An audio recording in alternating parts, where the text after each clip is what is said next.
Fala galerinha! Na aula de hoje vamos falar um pouquinho sobre função inversa.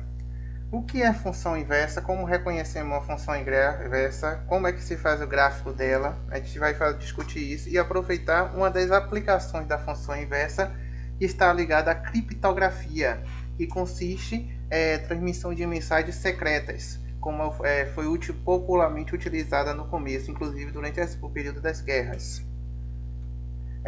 O que é que a gente vai definir como função inversa? Primeiramente, considere uma função f que sai de aplicação do conjunto A para um conjunto B, bijetora. A gente vai ver o que é isso aqui daqui a pouquinho. Então, f, considere inicialmente uma função f de A em B. Chama-se função inversa de f a uma função chamada g, que é uma aplicação de B em A. Então, observe, f é uma aplicação de A em B e a sua inversa é uma aplicação de B em A. Quando é que isso aqui vai ser configurado função inversa? Quando e somente quando f de m, que resulta em n, equivaler a g de n, resultando em m. Para as quaisquer que sejam m pertencente a A e n pertencente a B. O que isso significa na prática? Então, vamos dizer que o conjunto A é o conjunto dos números e o conjunto B são os conjuntos das vogais. Então, se eu pego aqui o conjunto A, pego no conjunto A o número 2 e o número 2 resulta na vogal A, então, olha o que ele está dizendo aqui, f de A, f de 2 é igual a A. Essa função será dita inversa se este número A retornar a 2. Então, você vai pegar esse número A na função G e verificar se ela retorna como resultado o número 2. O que significa? Se de um conjunto sai um número resultando outro, esse resultante tem que voltar à origem. Então, você tem que ter um caminho de ida e um caminho de volta para a mesma cidade. Então, é como se fosse uma ponte. Então, se você pega uma ponte e liga uma cidade na outra e só tem essa ponte, então você vai ter que fazer o quê? Uma função de barreiras. Deixa eu ver aqui. Pronto, essa parte aqui do Rio Grande, que liga o centro aqui de Barreiras, perto do Cais, aquela região do Cais, e aquela região logo na sequência do Parque de Exposição. Para quem mora em Barreiras, acho que você visualizou essa ideia. Então, se eu tenho essa ponte ligando os dois pontos da cidade, se eu sair do Cais para o Parque de Exposição, eu tenho que pegar essa mesma ponte do Parque de Exposição para voltar ao Cais. Essa é a ideia da função inversa. A gente simbolicamente a gente vai indicar que a função inversa de f é f elevado a menos 1. Isso aqui que vai ser a indicação da função inversa. Mas o que é que vem a ser essa tal de função bijetora? Porque para ser função inversa, ela tem que ser bijetora. O que é essa bijetora? Vamos pensar um pouquinho e deduzir quem é ela. Dentro das classificações de funções, temos 3 tipos de funções especiais, que é o que nos configura, neste caso, para definir a função inversa. Primeiramente, temos a função injetora. Uma função é dita injetora quando ela é uma aplicação de A em B. Ela vai receber o nome de injetora se, para qualquer número x1 e x2 pertencente ao conjunto A, de modo que eles sejam diferentes obrigatoriamente, resultem em imagens diferentes. O que isso significa? Se eu pego o número 1 no conjunto A e pego o número 2 no conjunto A também, a imagem do número 1 no conjunto B tem que ser diferente da imagem do número 2 nesse mesmo conjunto.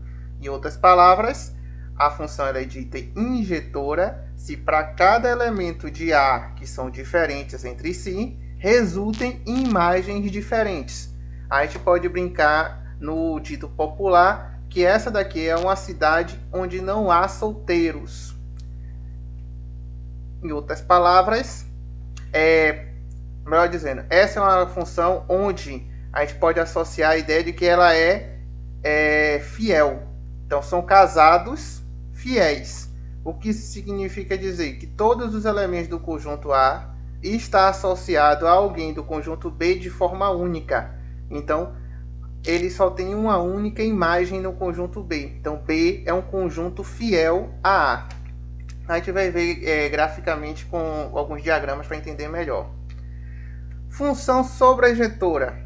Dizemos que uma função de A em B é sobrejetora se para qualquer que seja y pertencente ao conjunto B, temos sempre um x pertencente ao conjunto A, tal que f de x resulte em y.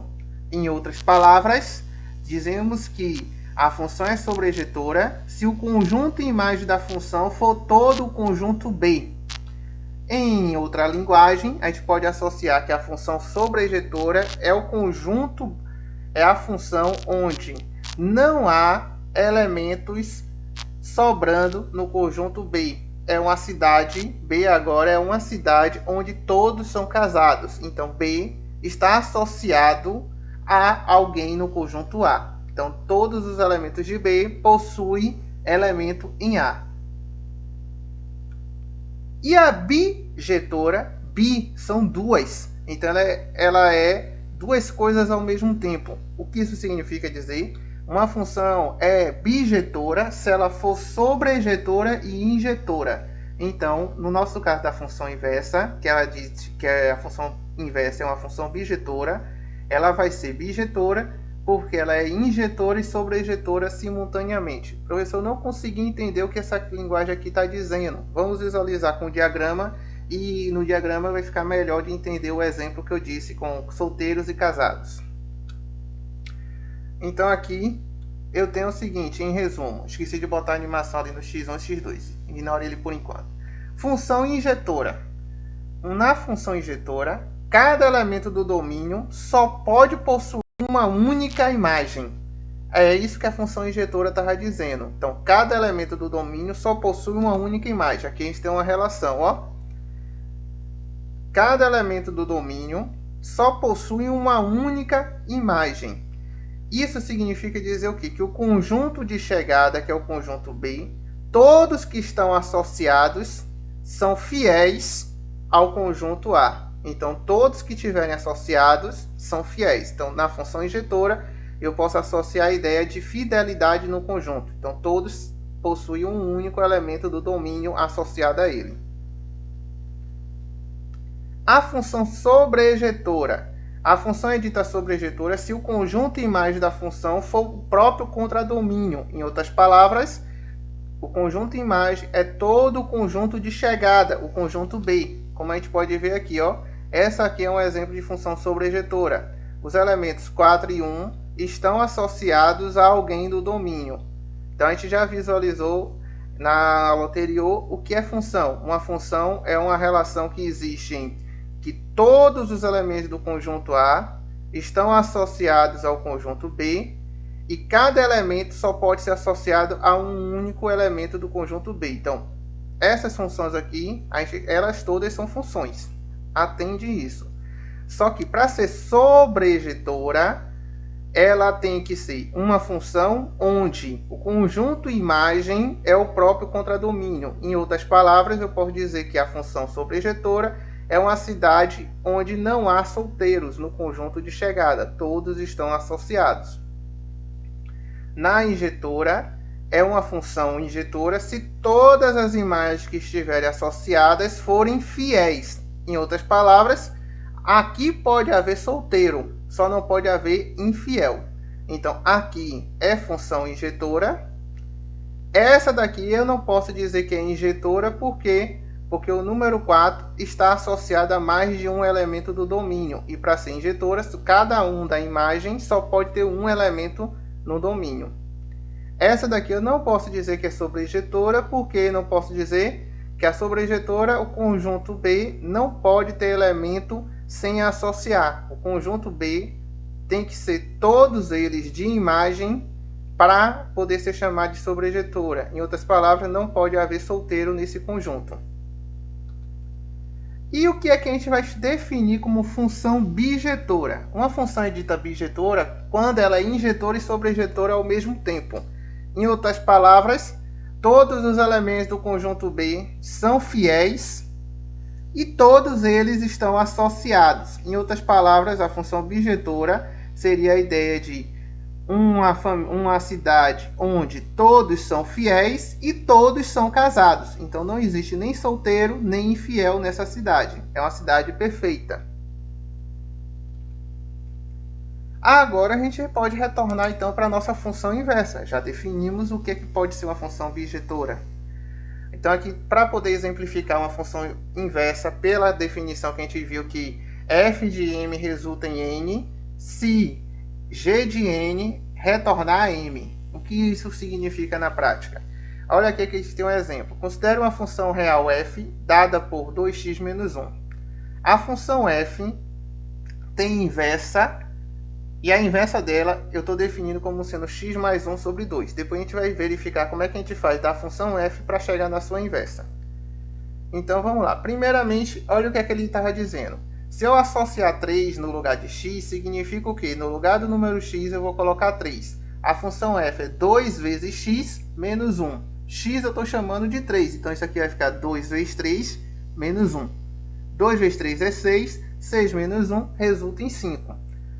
Essa função f menos 1 será dita inversa de f se eu colocar no lugar do x o número 5 e o resultado dessa conta for o número 3. Então vamos verificar o que significa isso na prática. F menos 1 de 5, ou seja, a inversa no ponto de x igual a 5 vai resultar aqui em imagem. Então o que é que está dizendo? No lugar do x eu agora vou colocar o 5. Então aqui vai ficar 5 mais 1 dividido por 2. 5 mais 1 é 6, e 6 dividido por 2 é 3. Então observe que o f de 3 resulta em 5, e a inversa nesse local 5 retorna a 3. Então essa função é inversa de 2x menos 1. É isso que a definição lá estava explicitando para vocês. Como é que se obtém uma função inversa? Para determinar a função inversa f menos 1, basta trocar o x por y na lei de correspondência da função f e isolar y, o novo y. Então, na prática, consiste em você trocar quem é x por y e y por x. E depois que você fizer essa troca, você isola esse novo y. Quando você fizer esse isolamento e obter a fórmula, essa fórmula será chamada de função inversa. Olhe bem, a gente diz que a função inversa significa dizer o quê? Que se é de x para y, o gráfico dela teria que ser de y para x.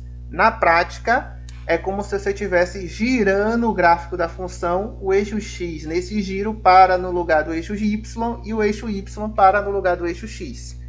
Essa é uma noção.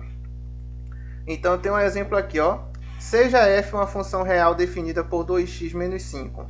Quem é a inversa dela? Então, pela regra que eu acabei de explicar, y é igual a 2x menos 5. O que é que a gente faz? Lembre que f de x é a imagem. E a imagem, no gráfico, a gente pode dizer que é y também. Então, f de x é o próprio y. O que é que está dizendo aqui no primeiro passo? Trocar x por y e vice-versa. Ou seja, no lugar do y vai aparecer x e no lugar do x vai aparecer y. Pronto. Depois de fazer essa troca, a gente vai isolar y para obter a função inversa. Então, como é que a gente vai para isolar y? Como o y está multiplicando por 2, primeiro a gente vai se livrar desse menos 5. O que cancela menos 5 é mais 5. Então, eu coloco mais 5 dos dois lados. Então, aqui vai ficar x mais 5 e aqui vai sobrar só 2y. Depois de eu adicionar, porque menos 5 com mais 5 dá 0. Pronto. Agora a gente faz o quê? Para deixar y sozinho, cancela esse 2 que está multiplicando. Quem cancela a multiplicação é a divisão. Então, se eu pegar isso aqui e dividir por 2 em ambos os membros, eu vou ficar com x mais 5 dividido por 2 igual a y. A esta função, recebemos o nome de função inversa. Como a gente vai desenhar o gráfico dela, y é a mesma coisa que f de x, só que aqui é o y da inversa. Então, a gente vai dizer que esse y é f menos 1 de x, igual a essa expressão que a gente obteve, x mais 5 sobre 2. Ela é uma função inversa de f. Como é que a gente pode fazer para verificar isso? Se eu colocar 6 aqui no lugar do x, 2 vezes 6 é 12. 12 menos 5 dá 7. Isso significa dizer o quê? Que se eu colocar 7 no lugar desse x, eu vou ter que retornar ao número 6. 7 mais 5 é 12. 12 dividido por 2 volta ao 6. Então essa fórmula está correta. É a função inversa. Aí, para o vídeo não ficar muito longo, a gente vai dar uma pausa agora e depois a gente vai vir respondendo as questões do 140, a questão 54 da página 147 do livro de matemática, que a gente vai responder no Jamboard. Nos vemos daqui a pouco, pessoal.